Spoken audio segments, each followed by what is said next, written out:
que você precisa saber antes de viajar para a China. Eu passei 20 dias lá entre dezembro e janeiro, foi uma viagem inesquecível. Eu até criei aqui, ó, um guia China sem complicação, tem na versão e-book e também essa versão física. Eu vou deixar o link aqui na descrição se você quiser comprar e tirar todas as suas dúvidas. E hoje eu vou passar por cima de alguns assuntos que estão aqui e que eu acho que são interessantes abordar. A primeira pergunta que me fazem é quanto custa uma viagem para a China? Então, eu vou falar já de gastos, tá? Fomos em 3 pessoas, então eu peguei todos os gastos, dividi por 3. Não é exatamente isso se você for em 2 pessoas, em uma, né? Porque tem um hotel que serve para mais, menos pessoas. Mas eu gastei 12 mil, mais a passagem aérea, que é um valor muito variável. Você pode voar pelos Estados Unidos, tem passagens muito em conta, mas você tem que ter o visto, né? E eu fui pela Turkish Airlines. Para quem não conhece, ela para, assim, a base dela é na Turquia, né, em Istambul. Então fiz uma parada lá e depois já segui para a China. Até que foi uma viagem tranquila, achei que foi rápida, mas o jet lag te pega com força, tá? Jet lag, essa sensação, assim, de fuso horário totalmente trocado. Então fiquei alguns dias penando com isso, mas valeu tudo a pena. Sempre vale. Uma outra pergunta que muita gente faz, gente, como se comunicar, né? As pessoas falam inglês? Gente, não, basicamente ninguém fala inglês, nem nos hotéis que eu fiquei, era tudo à base de tradutor, eles têm tradutores muito bons, então a gente tem que se virar desse jeito, mas dá super certo, tá? E o ChatGPT também é uma mão na roda. Outra pergunta que fazem é sobre os aplicativos. Tem alguns aplicativos, gente, que você tem que baixar antes, tem que se familiarizar com eles, porque o pagamento é feito por eles. Tem aplicativo de tipo Uber, esses de tradução, o de pedir comida. Tem vários, estão todos detalhados aqui.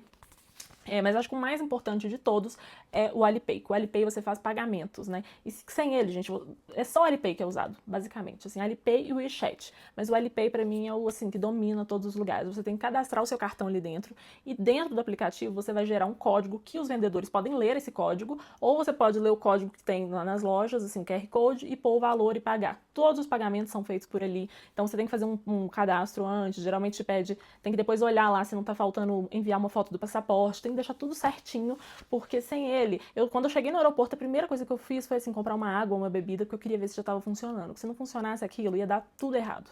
A internet também, a gente já tem que chegar com uma internet lá. A minha é da Olafly, eu tenho até um cupom Isabela, com Z e 2 L's, que você ganha 5% de desconto. E ele já tem um VPN incluso. Então você consegue usar todos os aplicativos normais, YouTube, Instagram. O único aplicativo que eu não consegui usar de jeito nenhum é o TikTok. Mas de resto, todos funcionaram certinho. Mas já saia com isso resolvido daqui. Então, algumas operadoras brasileiras também têm esses planos internacionais, né? Que você consegue, que tem plano mundo, então você pode acessar de qualquer lugar, mas cheque se a China está incluso em como esses países dentro do pacote, porque se não tiver, procura uma outra empresa como a Olafly, que você já vai chegar lá com a internet certinha, sem problema nenhum. Para reservar hotéis, trens, tudo você tem que usar o trip.com, foi o que eu usei, né? Os hotéis eu dei muita sorte, a maioria deles era assim, impecável e pagamos assim para 3 pessoas, 200 e poucos reais por diária, 300 por diária. Hotéis muito bons, né? Tem opções mais baratas e mais caras também, né? Depende do tipo de viagem que você quer fazer. Mas eu considero que são muito bons e muito baratos. Então a minha dica é você olhar ali os reviews das pessoas, se tem reviews de estrangeiros, porque tem hotéis que só aceitam chineses, então você tem que estar meio ligado nisso. As passagens de trem você compra todas também no trip.com. E as de avião, as passagens internas também, você compra pelo trip.com. Sobre qual cidade escolher, como eu transito entre essas cidades, tudo vai depender da distância, né? As distâncias são enormes, porque é um país gigante, mas o trem funciona muito bem, porque lá tem trem-bala, né? Então, às vezes, por exemplo, eu fui de Pequim para Xangai de trem, é uma distância de 1.000 e não sei quantos quilômetros, mas em 3 horas e pouco eu já tava lá. Então, vale muito a pena apostar nos trens, mas se a viagem for longa demais, aí eu já diria assim, olha se o avião não vale mais a pena, né? E dentro disso já vem a pergunta, qual roteiro eu faço? E aí isso, gente, é muito subjetivo. Porque depende de quanto tempo você tem, de qual o seu estilo de viagem, se você vai fazer uma viagem mais calma, mais tranquila, ou você quer conhecer tudo. Igual a minha foi assim, eu passei 20 dias, fui em 9 cidades, então foi muito corrido, assim, eu não dormia, basicamente, fiquei muito cansada. Tanto que eu queria ter começado os meus vídeos aqui no canal pela China, porque foi tão maravilhoso que eu falei, eu quero mostrar isso pra todo mundo, mas foi muito cansativo, eu não tinha mais tempo de conseguir fazer filmagens também aqui. Mesmo sendo cansativo desse jeito, valeu super a pena. Então esse é meu estilo de viagem, assim, que tinha pouco tempo, é um lugar lá do outro lado do mundo, então eu quero ver tudo. Foi desse jeito que eu fiz. Aí você tem que ver o estilo com quem você vai, como que vocês querem viajar, e a partir disso você tem que olhar as cidades, assim, o que tem de mais interessante. Em geral tem umas 12 cidades, assim, que as pessoas mais querem ver, né, e dentro delas você vê as características e vê se você consegue ver todas, você vai priorizar, vou em Pequim, Xangai. Aqui no meu guia também eu dou sugestões, 20 sugestões de roteiros, né, baseado em pessoas que têm 10 dias, 15 dias, 20 dias e 30 dias. E dentro disso eu pus algumas variações. Eu acho que imperdíveis mesmo, Pequim, Xangai, apesar de se falarem, a área rural também é bem interessante, é muito legal, mas Pequim e Xangai são também... Não, eu amei Pequim, gente, que acho que geralmente as pessoas falam assim, acho que a pessoa não vai gostar tanto. Eu amei. Pequim foi a minha cidade favorita, porque eu acho ela calma e ao mesmo tempo agitada. Xangai já muda um pouco a figura, assim, ela é bem mais agitada, né? Mas as duas eu colocaria em qualquer roteiro e dentro disso, aí eu dividiria em outras cidades. Sobre a melhor época pra viajar pra China, eu fui no inverno, né? Dezembro e janeiro, tava no pico do inverno, lá em Pequim chegou a fazer menos 12 graus, a sensação lá na muralha da China, tava muito frio, mas eu gosto de frio, eu tenho pavor de calor, gente. Então, assim, não iria no calor de jeito nenhum. Eu já fui pra Ásia, pra outros lugares durante o verão mesmo, vamos dizer assim, e é muito calor, gente. É um calor insuportável. Então, só se você amar muito calor, que eu diria assim, não, vai lá pra junho, agosto, setembro, deve ser o pior período ali de calor. Se você não se importa com isso, lembrando que nesse período também tem muitos tufões por lá. Tufões? Não sei se é tufões a palavra mesmo, mas como se fossem umas chuvas tropicais. Então vai chover bastante nesse período.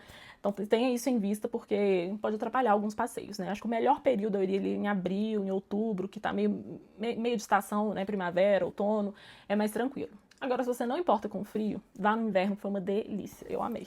Sobre documentação, até o final desse ano de 2026, os brasileiros estão isentos de visto, não sabemos como vai ser depois, espero que continue, porque facilita muito o nosso turismo, é só ter um passaporte, né? E também sobre compras, que muita gente pergunta, a gente lá, é o paraíso. Leve malas, porque é muito bom. Se você não levar, compre lá também, que as malas são muito baratas e tem umas tecnologias diferentes. O que é bom de comprar na China? Tudo, eu diria, né? Roupa eu não achei tão bom porque eu sou alta e acho que as chinesas são mais baixas, então a maioria das roupas ficaram assim, meio pega frango, sabe? Mas eu amei os cacarecos, assim, tudo da cultura chinesa ali, os bulizinhos, xicrinhas, coisas fofinhas. Lá é o lugar pra comprar, gente. Dá vontade de levar tudo, tudo, tudo, tudo. E a maioria das coisas são baratas, tá? Você tem que saber os lugares, você tem que saber barganhar também, porque lá, assim, lugares, shoppings, tipo shoppings de produtos genéricos, vou chamar desse jeito, eles te dão um preço muito mais alto, e você fala, aí se você sai andando, ele vai falar, não, quanto que você quer pagar, quanto que você quer pagar, sempre coloca um preço mais baixo, ele vai falar, não, esse não, é tanto, tanto, você vai negociando até chegar num preço final, que você acha justo ali, né? Então tem que saber negociar, tá? Isso aí é de praxe. Além disso, tem muitas lojas de esportes excelentes, esses shoppings de produtos genéricos, Mala, que eu falei que é muito bom, os eletrônicos, né, da Xiaomi, Huawei, e vários outros. Eu nem sou muito da tecnologia, gente. A DJI é excelente, tanto que eu comprei aqui, ó, essa é a câmera que eu estou devendo para fazer vlogs aqui. Minha próxima viagem tá chegando e eu pretendo fazer aqui. Enfim, gente, dá vontade de comprar tudo e mais um pouco. No meu Instagram até coloquei tudo que eu comprei lá, tem alguns vídeos, eu devia ter feito aqui também, né? Acho que vocês iam gostar. E eu acho que fiz um panorama geral, se você quiser saber mais, me pergunte aqui que eu posso vir com o vídeo 2, mas no meu guia eu vou te falar todos os links, tudo que tem lá, ó. Tem como é viajar pela China, visto e passaporte, os aplicativos e agendamentos, como é que você faz, o clima explicando mais qual a melhor época, qual o melhor trajeto para chegar até a China, a bagagem, o que levar, o que é bom de trazer, dicas gerais de segurança, alimentação, costumes chineses, sobre vacina de febre amarela, se é bom levar crianças, já digo que é bom, tá? Compras, como escolher o melhor roteiro, e aí eu dou as 20 sugestões que eu já tinha comentado aqui. E depois eu falei quanto tempo ficar e o que fazer em cada cidade. Aí eu listei todas que eu fui, né? Já vou dar um spoiler aqui. Eu fui em Pequim, Xangai, Chengdu, Chongqing, Zhangjiajie, não sei como que fala isso direito, Furongtown, Fenghuan, Yangshuo e Shenzhen. E depois eu saí por Hong Kong, mas eu não coloquei aqui porque eu não considero Hong Kong China, é totalmente diferente. Depois um checklist do que você tem que levar para viajar e as minhas considerações finais. Ficou super completo, mas se você tiver mais alguma dúvida e quiser que eu responda, manda aqui e já me fala o que você achou desse meu primeiro vídeo, que eu espero que seja o primeiro de muitos. Tchau!